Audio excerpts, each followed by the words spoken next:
All right, and we should be live. Hello, everybody, everyone who's going to be listening to this later, in or outside the Toon Room. Welcome to another Toon Room interview. This rolls off my tongue a little bit easier because the word podcast, I don't know, every time I said it, podcast, it just has a bit of an icky feel to it. So, welcome to another interview. And today we are joined by Elliot Blake. And as Elliot already knows, and everybody who's listened to this knows, but many people who are new to the Toon Room and these types of conversations, we are really about the people here, and we are trying to have conversations that hopefully inspire others to take various steps in their careers and their lives and whatnot. So we like digging into people's backgrounds a little bit and poking around as much as we can. And as I've mentioned many times, many people, everybody I've talked to so far, none of them really set out to work in animation, and they have all these fascinating backstories.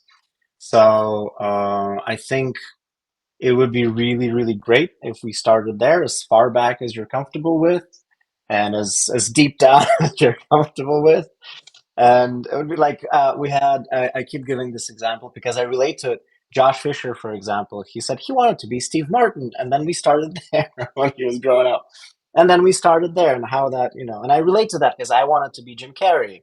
And, so there is that one inception point maybe where kind of drives you towards the creative industries or some sort of, I don't know, art, performative art, or whatever direction. With everybody, get really inspired, seeing something or listening to something. So, I'm Yeah. curious, what was that for you when you were growing up?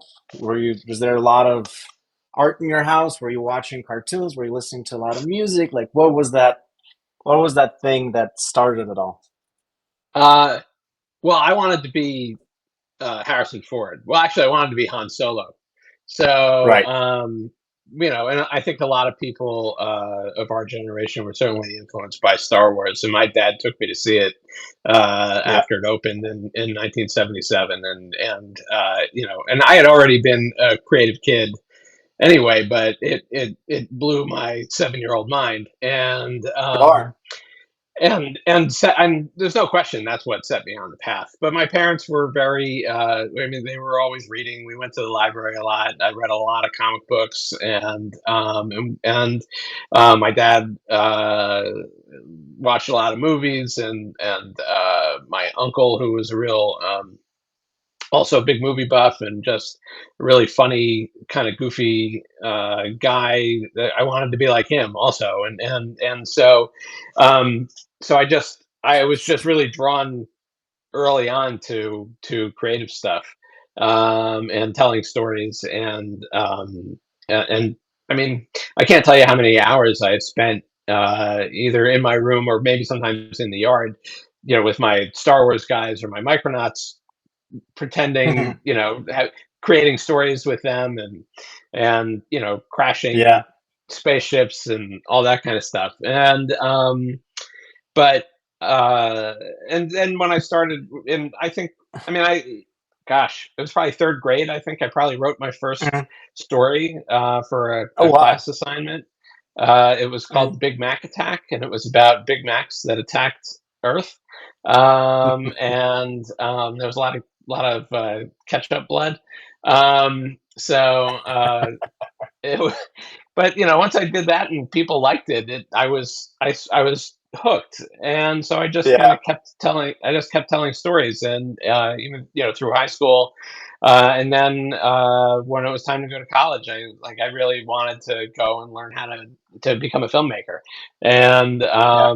so I studied that in college and made a few films, and then decided, after a year of working for an ad agency at home in Baltimore, I decided that I really needed to try my hand out in LA and see if I could go out there and Yeah. become the next $1 million screenwriter, and which was something that was happening. It seemed like frequently Yeah. in the early to mid '90s, and Yes. but I discovered pretty fast that I didn't know enough people, and I wasn't a fast enough writer, and I wasn't Mm. uh, I wasn't a hustler the way Right. that I think Yeah. you really need to be. I was, I think, kind of intimidated, and just also didn't know where to start. Hmm. I think a lot of those writers probably had a stack of screenplays that they, came out to Hollywood with, and Yeah. were able to get themselves some representation. And I had two, and and they weren't very good. I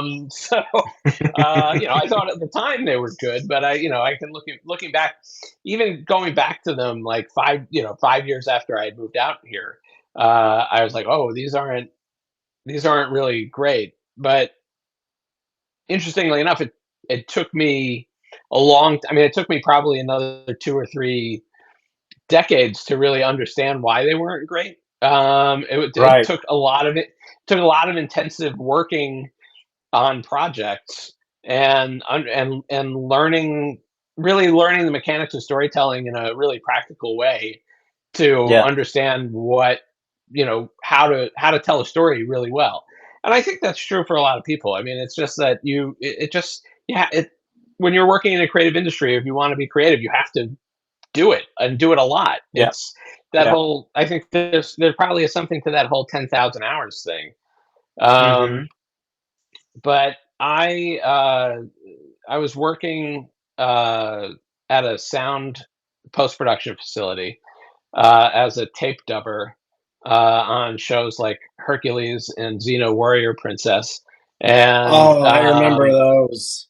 yeah, I yeah, remember those. and Yes. yeah, oh yeah, I spent hours dubbing tapes and laying back mixes to 35 millimeter mag, and Oh, wow. Nice. yeah, yeah, it was cool. And I flirted I briefly with was the I idea was of I was becoming. a fan of both. I Yeah, watched both diligently. I watched a lot of them as I was dubbing them. But I I, uh, I flirted with the idea of becoming a sound editor and discovered I Yeah. wasn't very good at it, and it wasn't really what I wanted to do. But one of the sound editors that I was working with, his wife was an animation producer, uh, Mm. and um, and she was starting up the Spawn series for HBO, based on the Todd McFarlane comic. And Oh, love it. Wow. yeah, and so this Catherine Winder, who a lot of people have heard of. She's big name in Mhm. in the animation Yes. circles, and Yes, so have I, um, yes. and so Catherine's husband introduced me to her, and we talked, and she said, "Well, let me see if I can get you a production assistant job at the animation studio that was producing the show at the time." And this was great for me because I really wanted to write comic books. That was something that I had been doing, but I didn't want to write Marvel and DC stuff. I wanted to write my own Right. comics, and I needed to Yeah. meet artists. And I thought, oh well, if I go into animation, I'm going to meet artists, and they're going to want to draw my comics. Yeah. Yeah. And which, when you're in your early 20s, is or mid 20s, is Plausible my scenario. guess. It was sort of a plausible scenario, but also a little delusional. And what I learned very quickly after getting that job, my first animation job at Rough Draft Studios, was that animators wanted to animate. They did not want to draw my comics. But the thing that I discovered in working there, Yeah. and was that I really liked working with artists, and I really liked being in that environment, and it was a real, uh, it felt very serendipitous in a lot of ways, because I Mhm.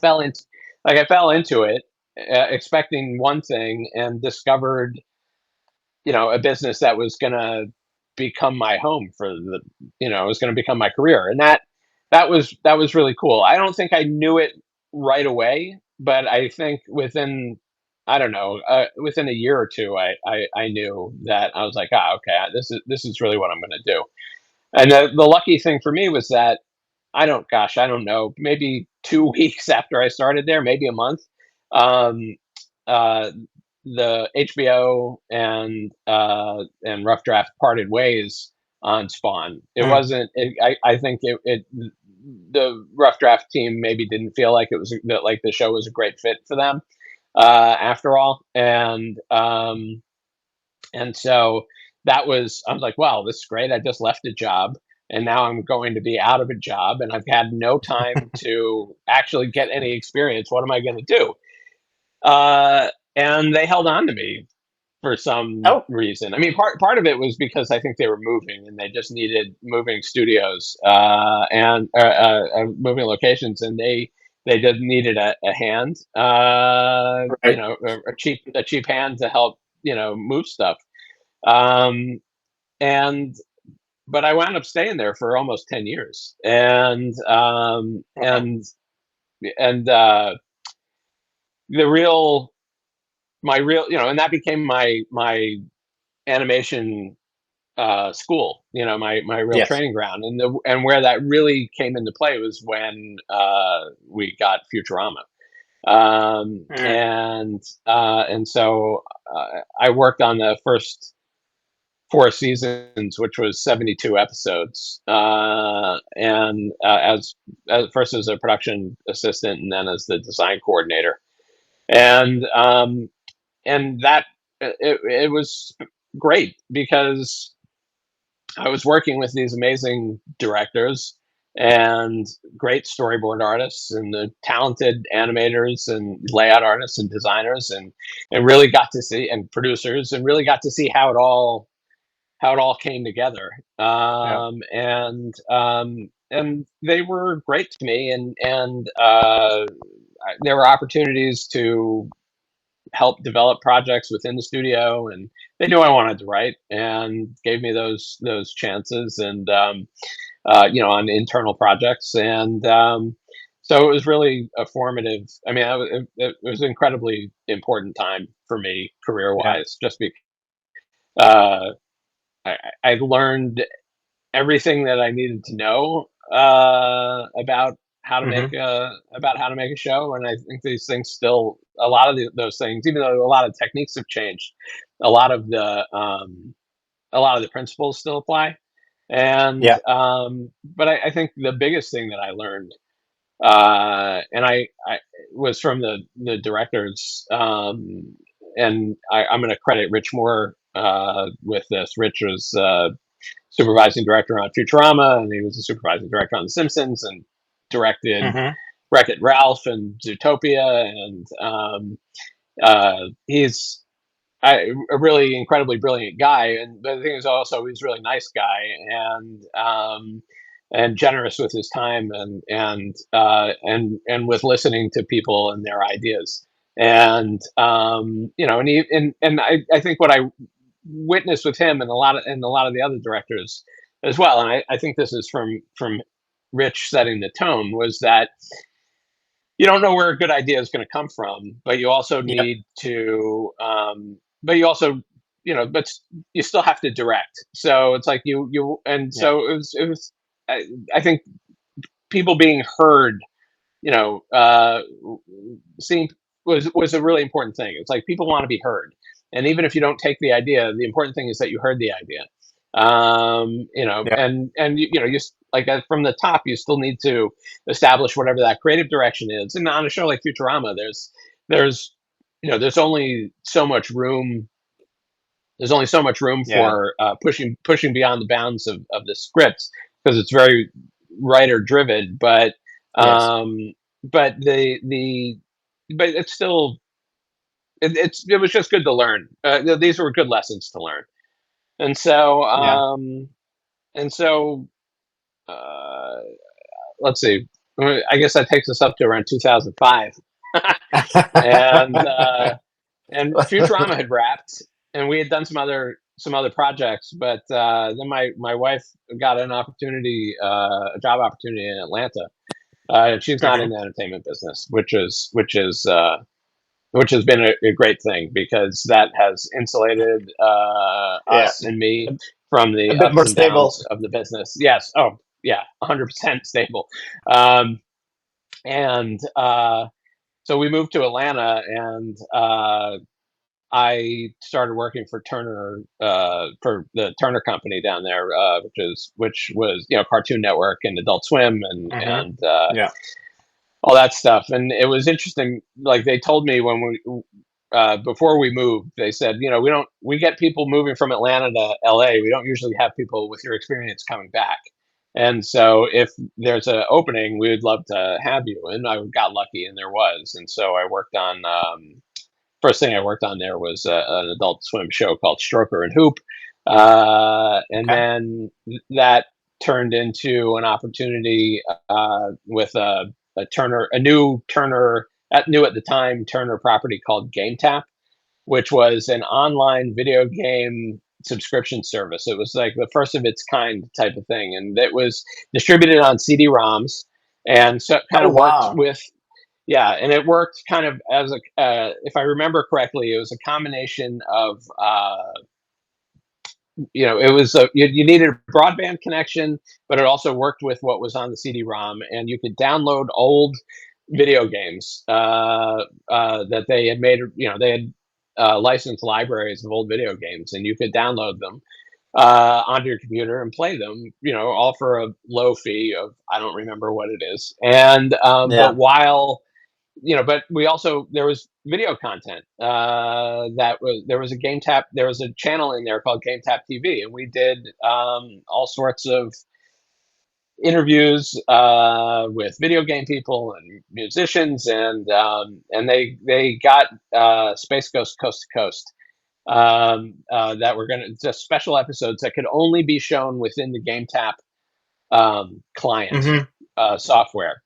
And Yeah. because they didn't want the Adult Swim guys didn't want any of the crap that Game Tap is producing to break containment. And the the Space Ghost stuff was not doing well. The person that was in charge did not have a sense of humor, Oh, yeah. and that was a real impediment Yeah. to success.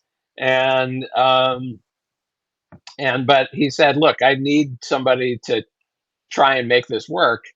And I thought, well, okay, I'll fall on that grenade, and just for the chance, just for the Yeah. opportunity.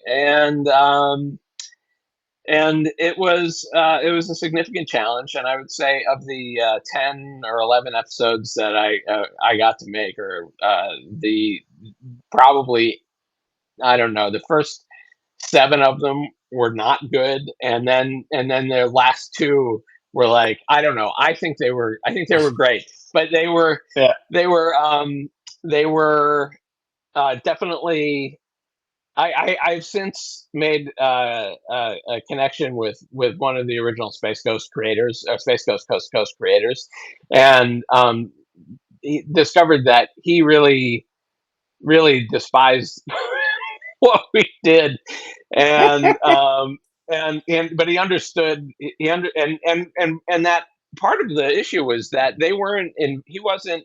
He and his team were not invited to be part of it, and which was seemed Right. crazy to me, that they had those people there who knew how to make really funny stuff, and they didn't take advantage of that within Game Tap. I don't. I'll never understand why, but it was good for me because I got to kind of stretch my muscles in some different ways, and then I got to while that was happening, the boss decided that he got the idea for something called Revision, and he was going to get the Tomb Raider license, Mm-hmm.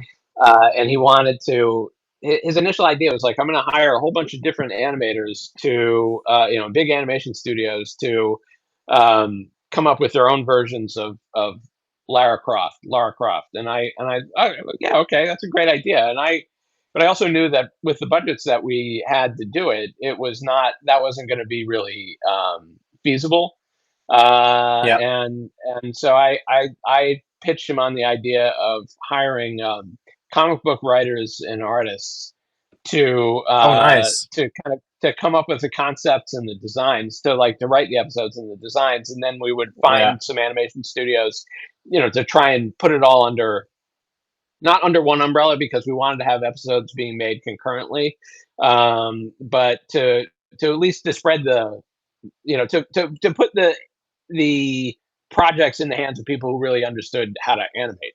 yeah. Um, And and just to yeah, clarify, this is really really cool. And the idea was to have like different teams do their own thing, their own style, yeah, their own approach to their own yeah, interpretation. Oh wow, this is great. This is amazing because yeah, I remember do you remember there was a project called Animatrix, yeah. Oh, which yeah, definitely inspired by. Yeah, no question. yeah, yeah. And then later, when you look at things that, again, I'm a huge fan of, like Love, Death, and Robots, always takes me back to that, right? Yeah, Which is like, for people who aren't familiar with Animatrix, look it up. It's an amazing project. I yeah, think it was done during development, maybe. I don't know. I forget the context of it, but it's yeah. I don't. basically like 6 or 7 shorts Yeah, with different scripts within kind of the Matrix lore and the Matrix universe, but with very loose interpretations, and each team did how they felt it should be executed. And there's one that looks like the movies, uh, and, right. and and and just the one. And I don't know if they went like, aha, that's the style or that's the approach. I don't know, but Yeah, I everything don't else know. is I don't completely remember. different. Yeah, I don't remember exactly the context of how it happened step by step, but then they released it, and it's fascinating. And all the other shorts in there are really, really, really, really cool. They're yeah, all superb. They're all really amazing. So when we're talking about this project with the Tomb Raider franchise, I'm like, man, that really sounds a lot like the Animatrix thing. yeah. And and the great thing about the Tomb Raider character, about Lara Croft, and that is that you can kind of plug her into almost any genre, and she works as a character. Yeah, yeah, And she's very pliable in that way, and that uh, and so we did, and so we came up with like a teenage version of her, mm, and then we did get one big animator, and that was Peter Chung, of Aeon okay. Flux, and he did Mm. 3 episodes, and that I, that which sounds like a wonderful fit. oh yeah, it was great, and those episodes are super cool, and won me an Emmy award. So I'm, so also great. And so we did that, and then we did one more. We just with old we created 6 or 7 shorts based on old Activision video game Yeah. uh, properties, like Pitfall. And then while that was, just as that was wrapping up, they were the Turner decided that to shut down. Well, actually, not to shut down GameTap, but to really pare it back, and so they could sell it, and because just wasn't really part of the core business, and Yeah. so I won that Emmy award 2 weeks after getting laid off, and and I thought, at the time, I thought, well, this is, I'm an Emmy winner. This is going to, grease the wheels to finding Open the next doors. thing. Yeah. And man, it was 2008. The economy was crashing. And then I was Yikes. stuck in Atlanta, and there was nothing to do. And so I spent the next year out of work and didn't know how to deal with that. Yeah. And then we made a decision to come back, because my wife was getting had a job opportunity to come back to LA, and so we did. And when we got here, I started working at one of the studios that I had hired for the Activision job. So I went to Hmm. work for 6 Point Harness, and spent 2 years there. We did some pilots for MTV, and then a series for MTV. And towards as that was wrapping up, as my part of that was wrapping up, I got an opportunity. A friend of mine put me in touch with um, uh, Amazon Studios, Hmm. which had just started up, and like the year before, and I think they'd been in operation for maybe 9 months when I got put in touch with them, and they were looking for somebody who knew how to put together animatics, um, Yeah. and how to supervise that process, and I definitely knew how to do that, and so I managed to get that job, and the whole and that and so this was Amazon Studios 1.0, and I think I was the sixth person that was hired in Los Angeles to work for the company, and that incarnation of Amazon Studios uh, was all kind of user generated, and so the idea was that they were going to bring in or allow. They had a script submission portal, so anybody from anywhere could submit a script, Okay. and because they weren't a WGA signatory at the time, and Okay. they were looking. It was just very experimental, and they were looking for new ways to do development, and thought that perhaps if they took in interesting scripts that were then kind of peer reviewed and then read and reviewed by and evaluated by professional creative executives, that the good stuff would rise to the top, and then that we would test that stuff by making story reels, like Pixar, type of story reels for so in that. Mm. So I was making feature length animatics of scripts that came in off of the website that had kind of risen to the top, and then we were Right. putting those things on Okay. what was called Amazon Instant Video at the time, and for the public to consume. And they didn't know what they're looking at. I mean, I don't know how many executives watch animatics and don't know what they're looking at. Yeah. It's like you have to Yeah, really exactly. understand. A Yeah, lot of people from the business don't know how to watch animatics. right. Yes. And so, we did all sorts of things to really try and make them as palatable as we could, and that included, kind of making sure that the drawings were pretty tight, and eventually adding color, like Hmm. limited amount of Yeah. color to help tell the story, and we put a real premium on sound design because Hmm. the sound really helps carry the story, especially Helps through an animatic. sell it. Yeah. Yeah. It helps sell it, and it helps ground it, and when but the problem is like as we went higher end with the animatics, they actually became more confusing for consumers because they looked like unfinished animation, and Yeah.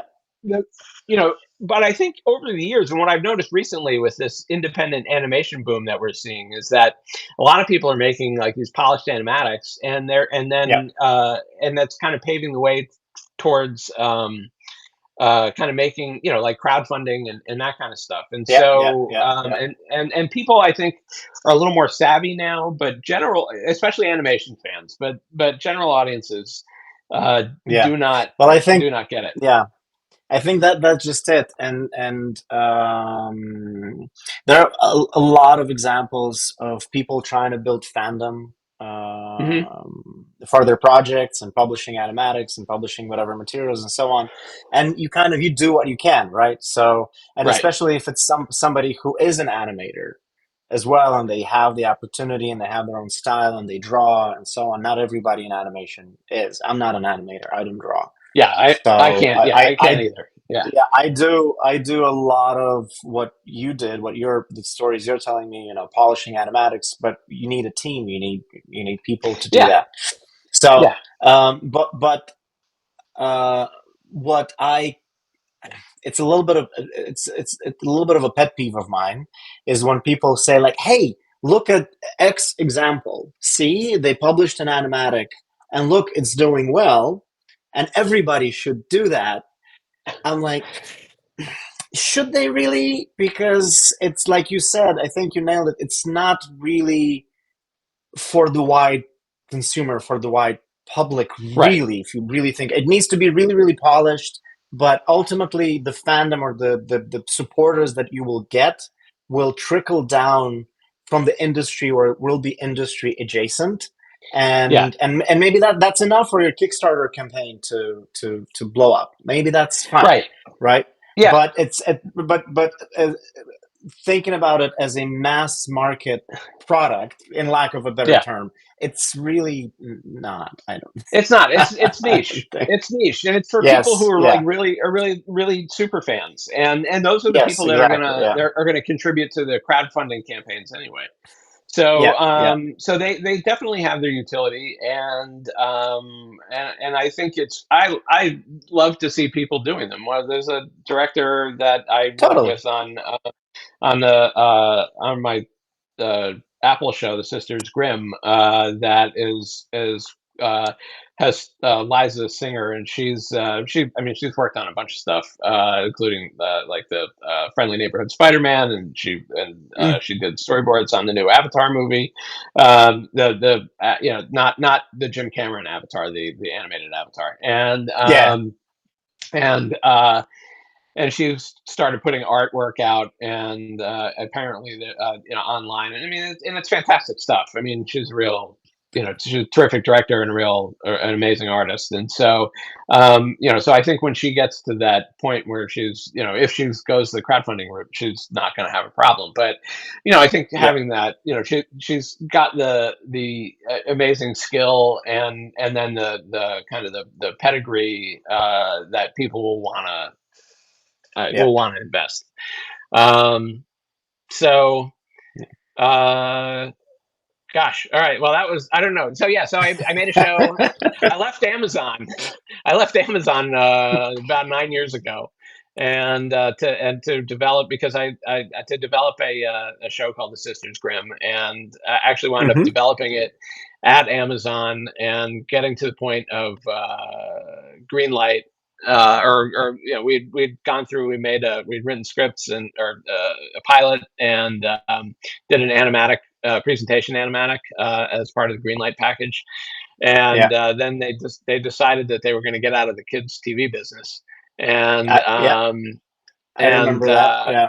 yeah, and which was difficult, and but the nice thing was that they're like, well, look, we can't do anything with this now. We will give this back to you, and you can take it and do whatever you Yeah. need, That which was was good. fantastic. Yeah, I mean, but Yeah. all these things take a while, and but Hmm. then the person, Tara Sorensen, who was the head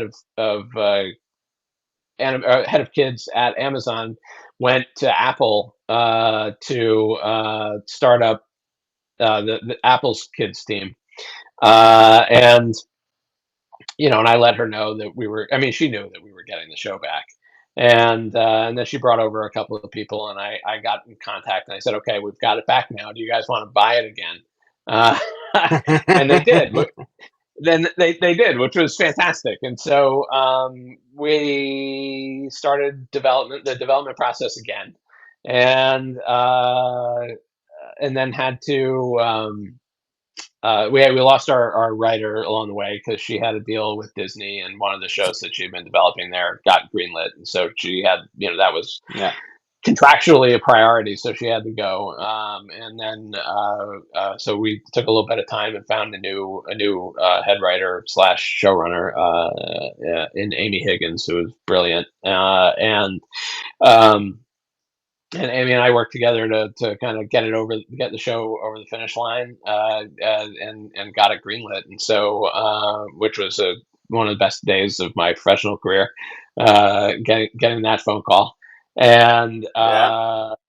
uh, jumping up and down in the living room, and Sure. because it had taken forever, and then Yeah. so I think we that's yeah, the thing, right? Like that's yeah, the thing to kind of underscore, underline, and then circle oh and put oh yeah, no, a lot of exclamation marks around. So for others, for maybe earlier on in their careers and in the business, is that it it takes a does long take time. time, and you I have will to tell you be patient, and you have to be from the time resilient, and you have to. yeah, Absolutely. The resilience is the key, and persistent. Like from the time I Yeah. got involved with the Sisters Grimm, from the time I had my producing partners on that show brought the project to me because they didn't know animation, but knew I did, and asked me if I wanted to get involved.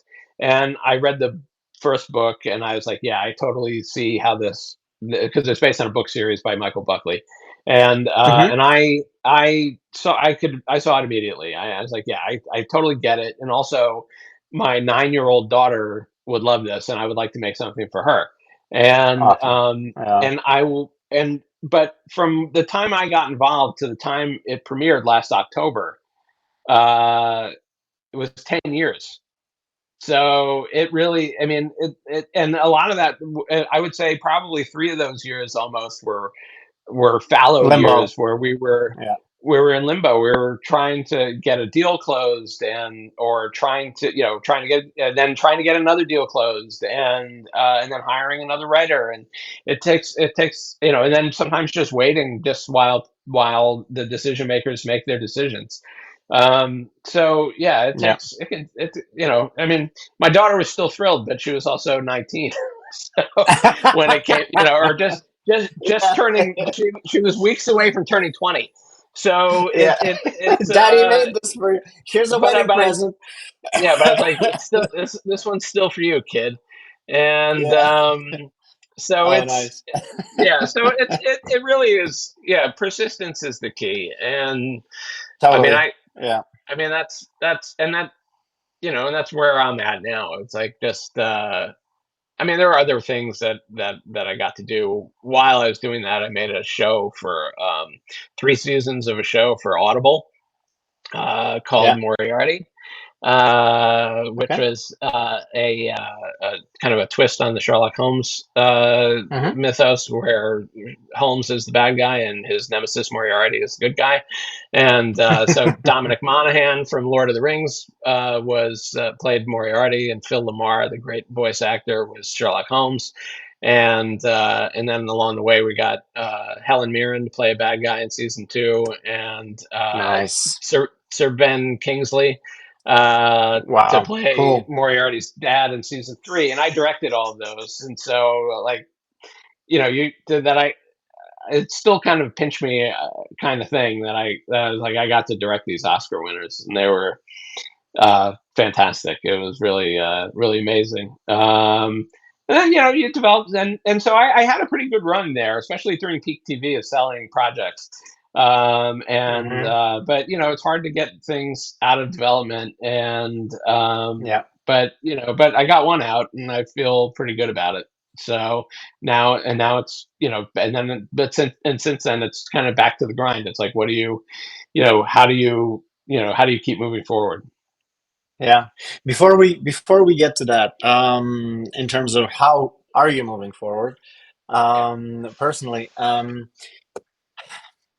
we were talking about this concept of resilience and persistency and kind of really, believing in the project and moving forward and not letting, um, hiccups in the road stop you or upset you. Like, when this one studio shut down, and it's like, hey, we're not shut, not didn't shut down, but they said we're not going to do, animation anymore, or kids rather. That could feel like the end of the road for the project. But Right. then, here's another opportunity. Maybe it's a better one. A better opportunity opens up. So that's definitely an important. I wouldn't even call it a skill, but an important muscle to exercise in the Yeah. industry. But seeing as we are where we are now in animation specifically, not just in show business, a little bit in general as well, but in animation specifically, where, for the past 2, 3, 4 years, commissions have dried up. People are complaining about there's nobody's giving anybody any money, nobody's fully financing anything. And even if it's a big studio that's really interested, they'll give you maybe a quarter of the budget for season one, and it's on you to finance the other, 3 quarters of the budget, and they'll want all the rights, and so on and so forth. So, like, it's gotten more complicated, although a little bit more democratized, sort of. Yeah. So is there any other outside of this, just kind of, keep on keeping on and kind of pushing it and doing and believing in your ideas and project and so on? Is there any other skill skill set or any other muscle that you think now in this new context, people who are trying to get stuff off the ground, who are trying to develop things, who are trying to sell things, who are trying to get interest and new original IP, should work on, or develop in their own personal arsenal? I I think uh, I think that the persistence thing really is a skill. I think that you do have to learn how to keep going, and Yeah, how to not let yourself be defeated. Because right. it's very hard. It's very hard to make stuff even in good times because you have because, especially in animation because it costs a lot of money to do, and Yeah, so um, I mean I think people are finding new ways to do it. That's for sure, and and there's the giant elephant in the room of AI, which I don't even know if we want to get into that, but that's not, I don't personally, I don't believe in it. And I think it could be a useful tool, but the people that are making the tools are not interested in making production useful tools. right.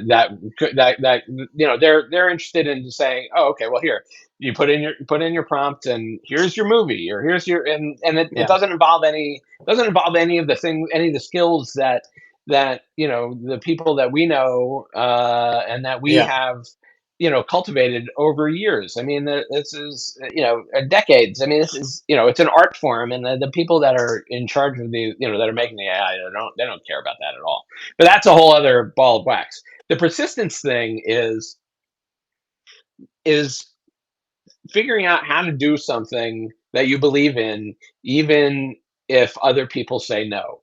And just it's kind of a it, and that's a skill because you have to kind of talk yourself through. You have to be able to talk yourself through hard times, and right. a lot of that I think is putting yourself in a surrounding yourself with people who believe in you and what you're doing, and that can be family and friends, but then also a wider community, which is why I like what you're doing here. Is that Yeah. it Thank is you. about trying to finding a community of people who are kind of like-minded, not necessarily in terms of the creative output, but in terms of the the desire to make something, Yeah. and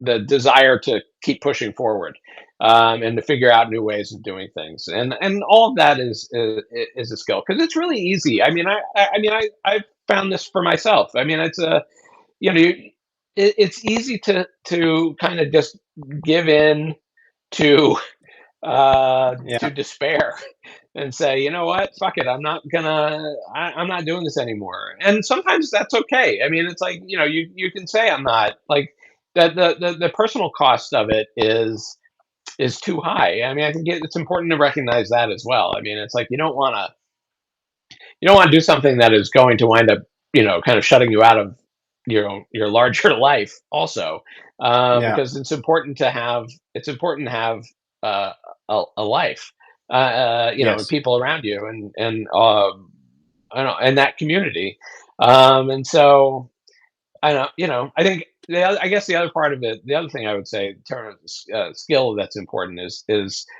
two. One of them is knowing when to ask for help, and that's for on Mm-hmm. a project or even just in personal life.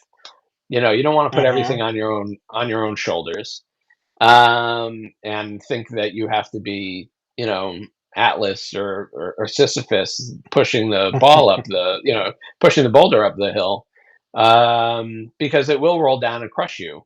So you do need to Yeah. be able to ask for help, and then the other thing is, uh, boy, it went right out of my head.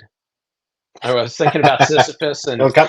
Come back to you. and yeah, the boulder rolled and crushed the other thing that I wanted to say. I don't remember. I don't remember what it is. Let's let's take a technical break. Put on some elevator music while Yeah, it'll you're come to thinking me about while we're talking it. about something else. It'll come to you. We'll circle back. We'll circle back to this in the end because I have a question that I end these conversations with every time. So it's kind of about what we're talking about now. So maybe it'll come back to. But yeah, I really liked something that you said is that people in all this crisis mumbo jumbo and all these conversations that people are having in the last again 2 3 4 years, especially people who are trying to make something, who are creators, founders of studios and so on, and some of them are very experienced, have been in the business 30 35 years, but they easily forget that even when quote unquote things were different or better in the past, it was still hard to make things. Yeah, Even when there was money, whatever you think about, whatever maybe for different people it's different times or different periods, slightly depending where you are, maybe in the world or where you are in the business and so on. But I think people forget, and they need this reminder. Even if you think about, oh, those were the good times. Even in those good times, whatever it was, for you, it was still hard to get things made. It was still hard to yeah, find the money. It was still hard to find the partners, the right people, the producers, the distributors, whatever it is that you need to make your thing tick now. So I think that's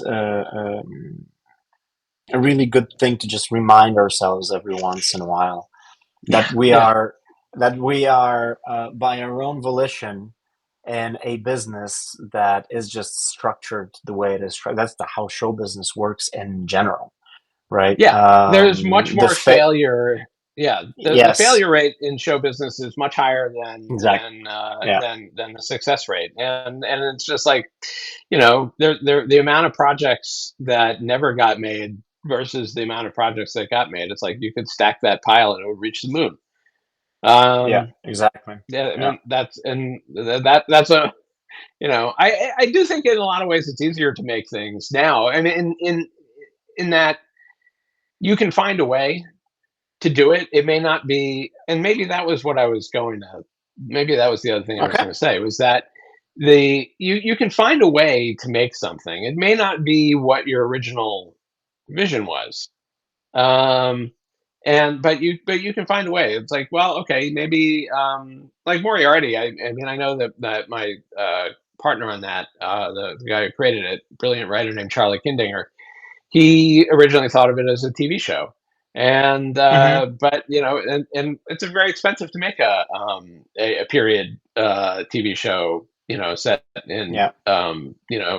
Victorian era London, and but but it was totally feasible to do that in audio.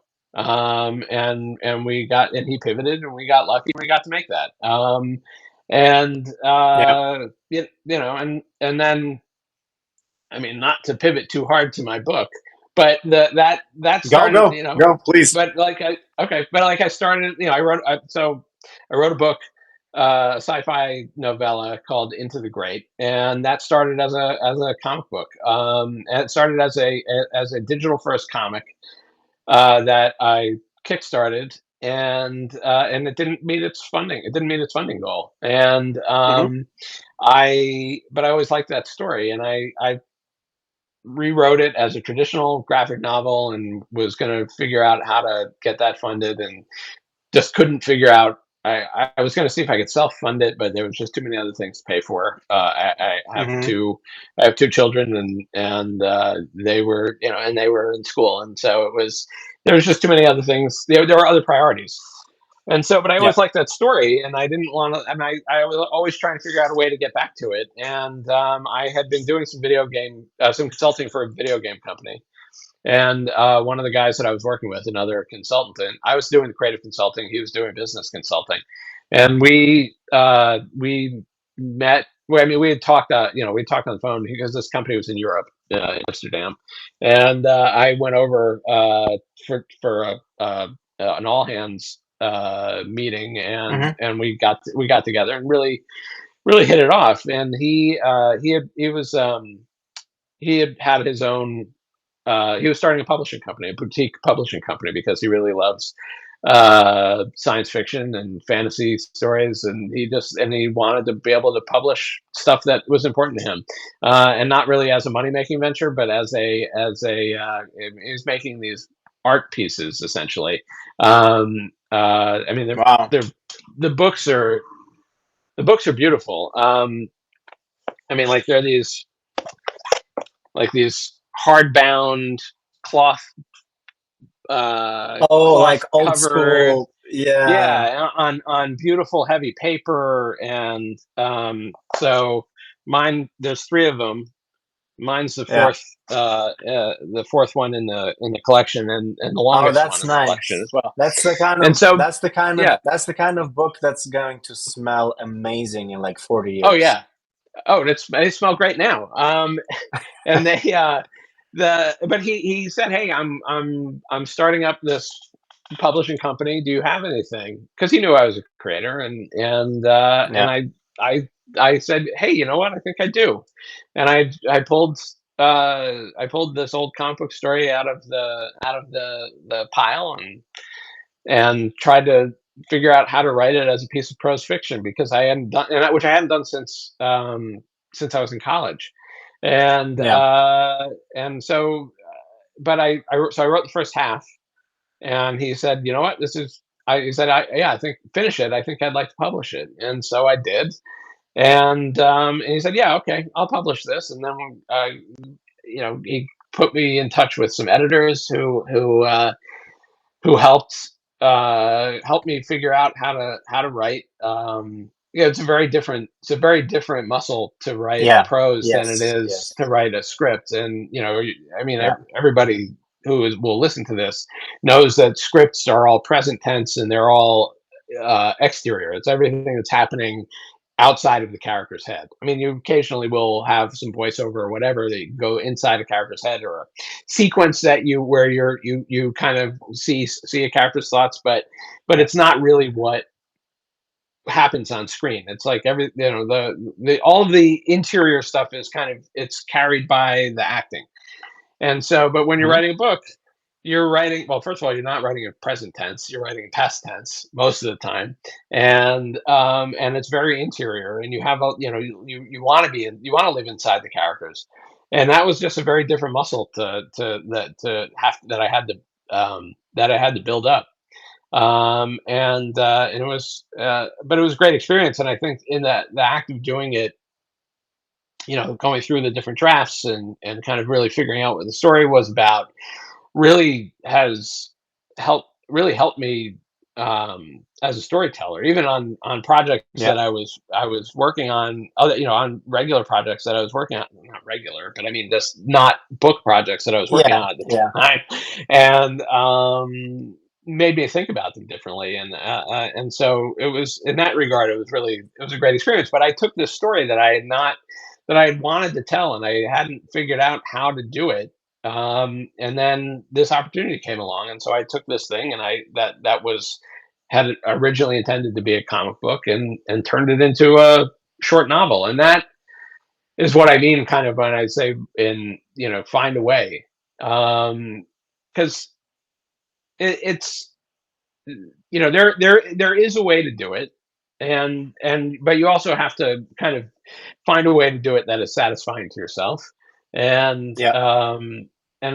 I'm very pleased with the way that the book came out. And I part of it was just that I was really, it was a great discovery for me to learn that I had that in me. I didn't know that Hmm. I had it in me until I did it. And that's the other thing, Yeah. I guess, is really just take a shot at doing something that maybe is a little different. And also, I think what's wonderful about a project like this is that it's, I mean, outside of the editors and the publisher and so on, but it's something that you can and have. It's both a blessing and it's hard as well, but rely on yourself to make. right? Yeah, Whereas filmmaking, animation, it's a team sport. There's always, it you need is. to. It doesn't matter what tools we'll have, even if Yeah, you can just think a thought and have it materialize. It's still going to be a team sport. yeah, You're going to need other people to bounce ideas off, to write with, to whatever. So whereas here, when you're doing this and it's a book and it's your thing and you're writing it, and then you go, hey, here's something that wasn't around a year ago or whatever, and you can hold it in yeah, your hand, and it's a different kind of creative sort of satisfaction. yeah. Speaking from experience as well. So. Yeah. Oh, it is. It is. It's very. It is a very different kind of satisfaction. And I love the one of the things that I love about animation is that it's a team sport. Yeah, I love being on a crew. I love working with all the different people that come into your show and yeah, contribute. I really do believe, like I had mentioned earlier, like you don't know where that idea is, where a great idea is going to come from, and I really love being in that totally. space with all that creative energy and seeing how how a script moves through a storyboarding process and becomes something that different than and better than what you envisioned. And Hmm. I love all of that. And e- even work and then yeah even working with the yeah, writing a novel is very solitary in a lot of ways, but even then you're still working with somebody. Like if you have an editor, like Yeah, if you're working with an editor, you have somebody to talk about these ideas with, and somebody, if you have a good editor who can kind of not necessarily push back on you, but challenge you yeah. to maybe to do something differently or to go bigger or to who will see something in your writing that maybe you didn't You realize see was for there, and yourself. You that don't have the perspective. right. Yeah. Right, and that definitely was the case for me because so this story is about uh, a thief and from a colony outside of civilized space and a cop from just inside the border of civilized space, Hmm. and who meet and there's some sparks that fly there, and they're both kind of stuck in situations that they don't want to be in anymore, but they don't know necessarily how they're going to get out of those situations, and then they find that kind of inspiration in each other, and this is all happening against the backdrop of uh, first contact, alien first contact in human space. But these aliens are really, um, they look like space gods, and they don't interact with humans. They just observe, Mm. they're invulnerable. They can't be hurt by us, and it's very strange and it's very unsettling. And I had been saying to my one of the editors that I was working with, I had been saying it's like because I started this, it was right around the beginning of Trump's second term, and I'm sorry to invoke his name, but he and everything was just going off the rails right away, and Yeah. um, and it felt very strange to me to be working on creative projects and having to do all the normal stuff like paying bills and eating dinner and dropping people off at the airport and all that kind of stuff and living normal life while normal life was being threatened by Threatened. Exactly. this Yeah. this other thing. And look, and I'm in a very privileged position in that I'm not not an immigrant in this country, and I'm not the person that driving down the street that ICE agents are going to say pull over and ask for their papers.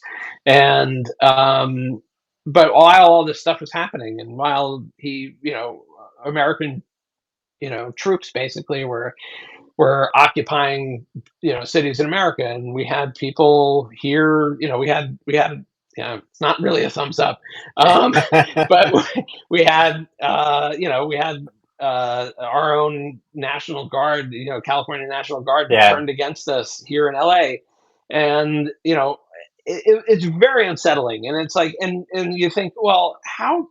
And there's a cognitive dissonance in between having all this stuff happening and then also being able to then go and kind of sit at your computer and write and kind of shut it out.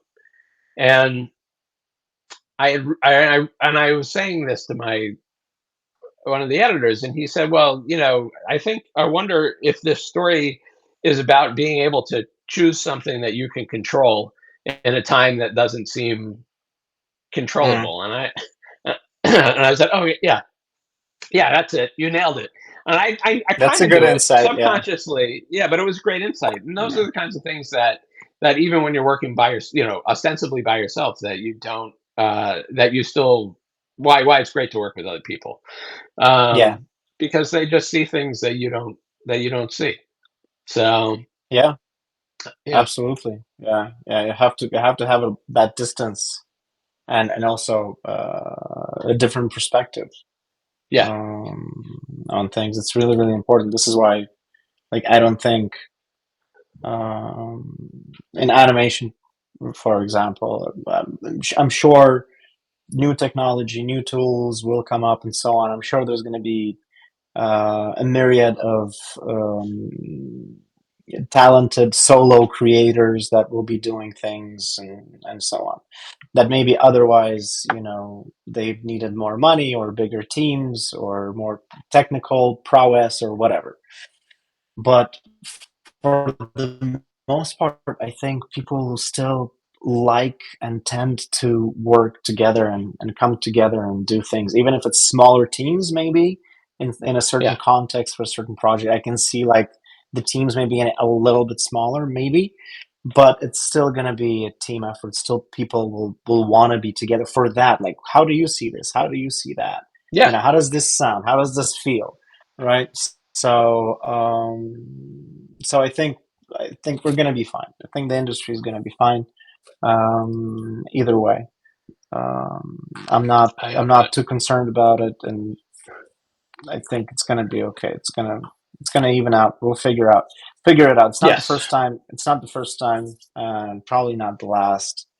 yeah, that's true. And also and also whenever people are talking about it, specifically AI, like some sort of liberator or some sort of, oh, now everything's going to become easier, I remind them that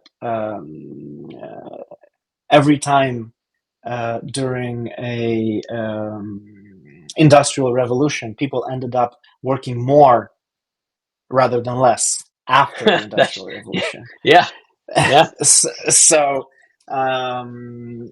it's we should be careful about that, and how the standards are changing, and so there's definitely going to be need for good people, good teams, trying to find the right people for the right fit for the right project. This is why I believe in the network, and trying to bring people together to facilitate that, because I think one of the biggest assets you can have in any industry is finding the right people when you need them.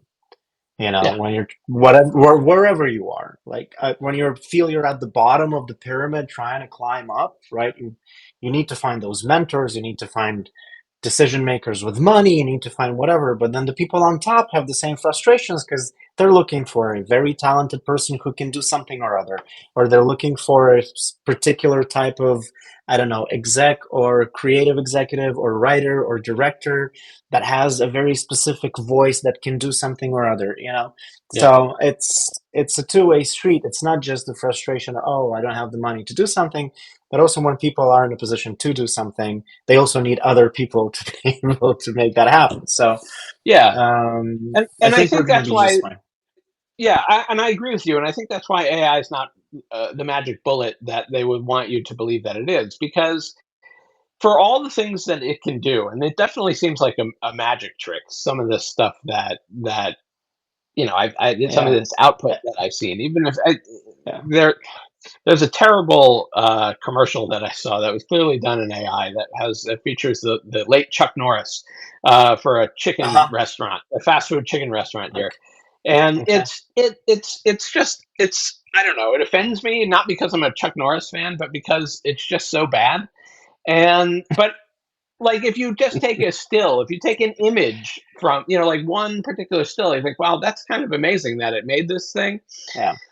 And but the thing is, the the reason why it's not a magic bullet is because you still need to understand how to tell a story. The people who, like all the people who are embracing this stuff, I shouldn't say all. It's like I don't want to paint everybody with the same brush, but a Many, lot of the people who are embracing many this people. stuff, Yeah. many people, the biggest enthusiasts of it are not people who have Yeah. ever done anything in Yeah. any creative business or creative endeavor, and Yeah. they say, oh well, look what I did, and well, you didn't do it, it and you don't know how to do it. That's the thing. It's like all of this skill that everybody in this business has spent years cultivating. I mentioned this earlier, is still incredibly valuable because Yeah. there is skill in what we do, and like Christopher Nolan's The Odyssey is opening tomorrow. It may have Hmm. opened already in Europe, but it's it's playing, and that is made by people, and Yeah. you can't replace that with a machine that has no experience, no lived experience. And that and all of that experience, all that storytelling experience, all that life experience, all of those things, when you're working on a crew of people, when you're working on a show, when you're working on a movie, all of these things come together to make the thing. And all of that stuff is so important. And the thing that I have been saying is that every person that you remove from from the pipeline. Every person that you remove from that creative process, you're losing out on ideas. Mm. And I'm a big believer in I mean I it's going to be a third time I said it. You don't know where that idea is going to come from. And I'm a really big believer in Yeah. that. And I don't that's something I don't want to lose. And I think that that's where people will win. Yeah. And that is the thing that gives me hope right now. Totally. I agree. 100%. So, what does the future hold for Elliot Blake? um, well, so right now I'm working on I'm developing a project based on a graphic novel that is going to be my intent initially is to make it as an animated feature, Hmm. relatively low budget animated feature in the probably Yeah. in the $15 million range, probably 2D. I'm a 2D guy. That's been my training and probably 90% of what I've done. And I'm working with a partner, one of my old Amazon Studios colleagues. She and I are going to take this out and soon, and just for some initial pitches and kind of see where the see what the appetite is for a project. It's a YA kit, like a YA plus project, Nice. and so Yeah. we want to see what the appetite is. And I really would like to do a movie version of it, but we're not opposed to TV if that's what somebody really wants to make. Yeah. And we're not opposed to, I mean, we're both animation people, but if there's an opportunity to do live action, I think Live we action. would. Yeah, we would. I mean, I don't, not because I, um, I don't want to turn. Just haven't had that opportunity, and I think it would be a great opportunity to do that. I mean, but animation's my first love. So Yeah. actually, comic books are my first love. Animation is my second love. But uh, sorry, animation. Animation has been my home, so I love you equally. I guess the and then I'm writing a screen adaptation of my book Oh, because nice. I had a thought about how to. It came to me one night, like how to do it, and Yeah. that is definitely like.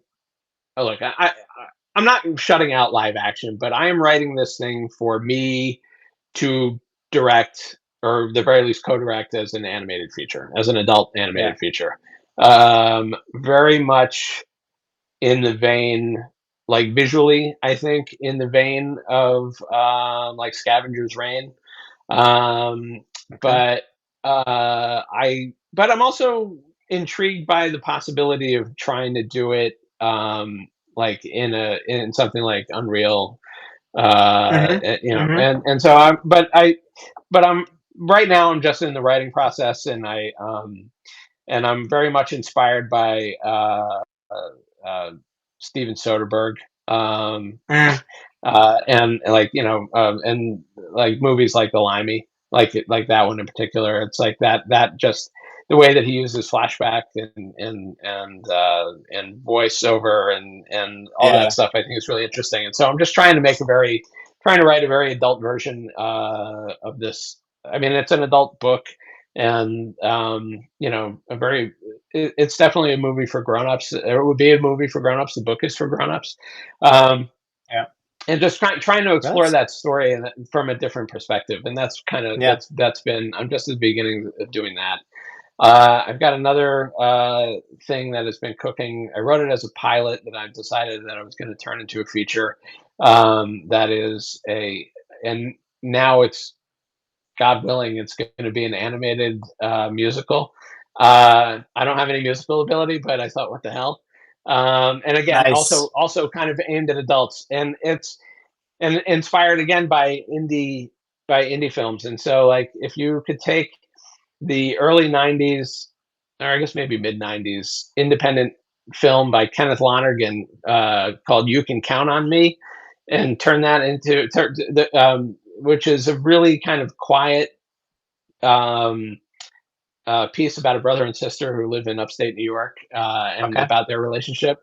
And and this is also about a brother and sister, and it's about loss, and it's about music, and so I watched. It's funny. I watched finally watched K-pop Demon Hunters around just before the Oscars, and Yeah. and then the day after I watched it, I happened to hear an interview with one of the songwriters, and he was saying that there needed to be more animated musicals, and suddenly it just hit me how to do it, because Yeah. there was always songs in the project in this project anyway. And so Yeah.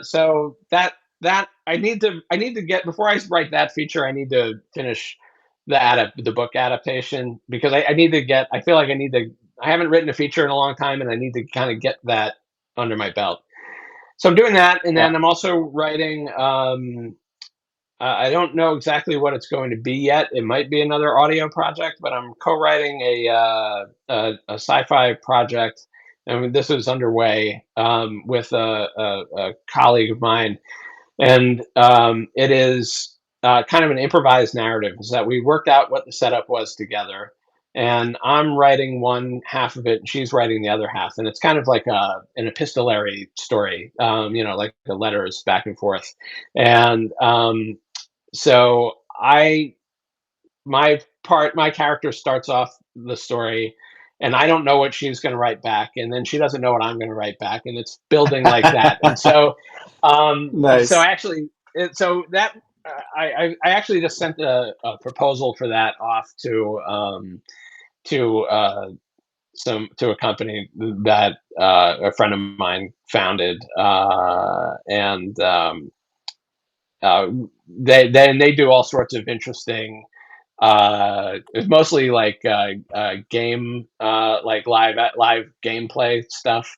And but but I think this is sort of tangential to that, but in a similar vein to that improvised storytelling that they Mhm. do. And so I'm be curious to see if they want to get involved. If not, I think it's going to become a Patreon. Yeah. And so I'm yeah, so basically I'm Keep just them trying to busy. figure out how to move forward as a creative person. I mean, I'm still Yeah. looking at I read a lot of comics, and a lot of indie comics, and I look for things that I think could be adapted out of that medium into animation. And I still believe that animation is a viable way to go on a lot of projects. And I do think that, and I really, I mean, for all the, like the big show that I've been able to make was a kids show, but my heart has in animation has always been with adult stuff, and so Adult I want stuff, to make, yeah.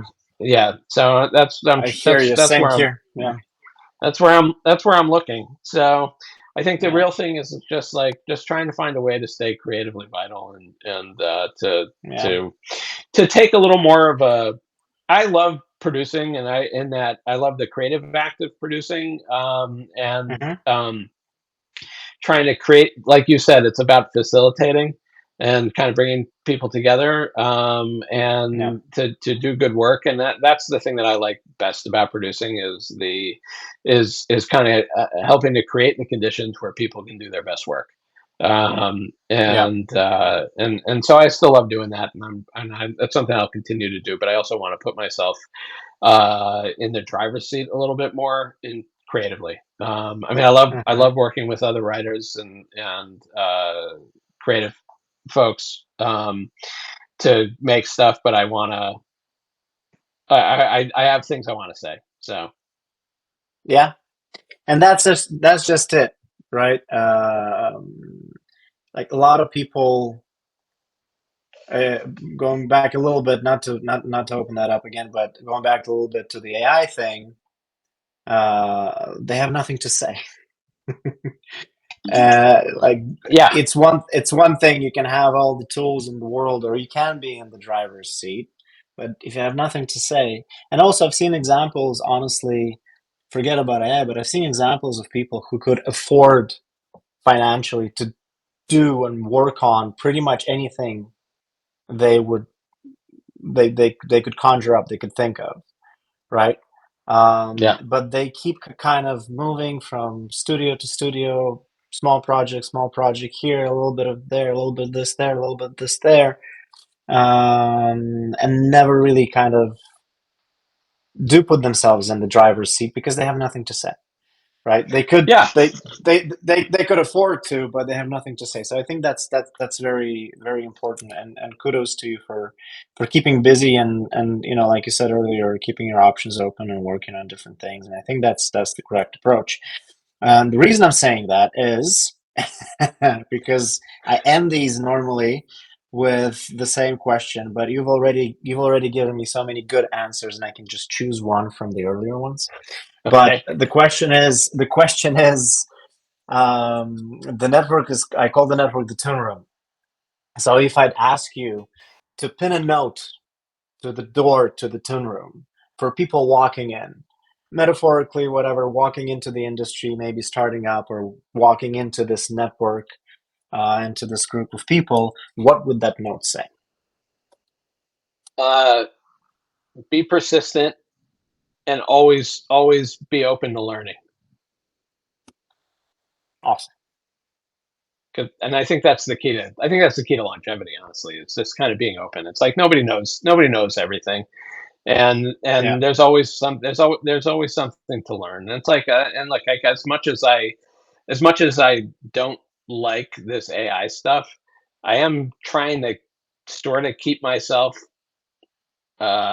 Yeah. at least Relevant. mildly Yeah. educated. I Yeah. haven't I haven't touched it. I haven't, but I look at it and I read about it because I want to understand what the tools are, especially because there are tools that are being developed for that are kind of animation, like actually animation industry focused, and I'm curious about what Hmm. those tools are. But Yeah. I don't, like I haven't seen anything yet, for example, that I think is, that helps. Like it's not directable, and so you need to be able to direct it, and you need to be able to create, to correct it and be consistent with it. And so, but anyway, but the whole point is, I'm trying to learn. I'm trying not to, as much as Yeah. it, and that's something that like it it I find it really hard because I'm generally very against it, but I don't want to just shut the door on it and say, you know this is shit, You, even though most of it you is. don't You want to know, be it's like I completely feel like I need. ignorant, I don't right? want to be I don't want to be I don't want to be ignorant. That's really what it comes down to. I don't want to be I don't want to be ignorant. It's like I want to if I'm going to argue about it, I want to argue about it from a place of understanding and just enough to be able to make a cogent argument. Yeah, yeah, yeah. Listen, awesome. Thank you so much for this. Yeah. Oh It yeah, was it was really my fun. pleasure. I Yeah. really enjoyed it. Jose, my friend, do you want to jump in? Do you have any final thoughts for us? Any suggestions? Any questions? Dude, that was so inspiring. Like really, and Oh, I really thank love you.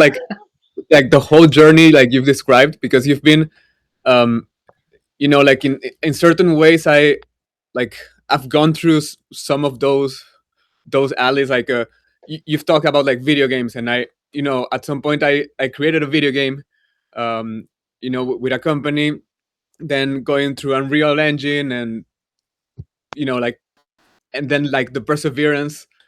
um yeah. Just like super Well, inspiring, man. Really. oh well, good. Well, thank you. I appreciate that. And oh, by the way, what's the name of your book? It's called Into the. Thank you for asking. It's called Into the Great. It's from a publisher called Lil Factory, and it's available for pre-order right now at uh, lilfac.com, lilfac.com, and you can pre-order it in the shop there. All right, awesome. And And okay, yeah, perfect. and yeah, and then I guess I don't know. Is this the place where I plug my where people if people? I mean, I think you might be able to find me here at the Toon Room, but also uh, you can find all of my socials and everything at elliotblake.com, and that's Yeah, yeah. ELLIOTBLAKE.com. So yeah. Awesome. Awesome. Oh yeah. Well, Cool. this is great. Cool. Thank you. Thank you for your time. Thank you so much. Yeah. Jose, thank you for showing up. Yeah. You're welcome. And we'll speak soon. And thank you to everybody who's going to listen to this later. Yeah. Yeah. Thank you so Thank you much, very Elliot. much. All Yeah. right. So have a good See one, you. guys. You too. Bye. Thanks. Bye.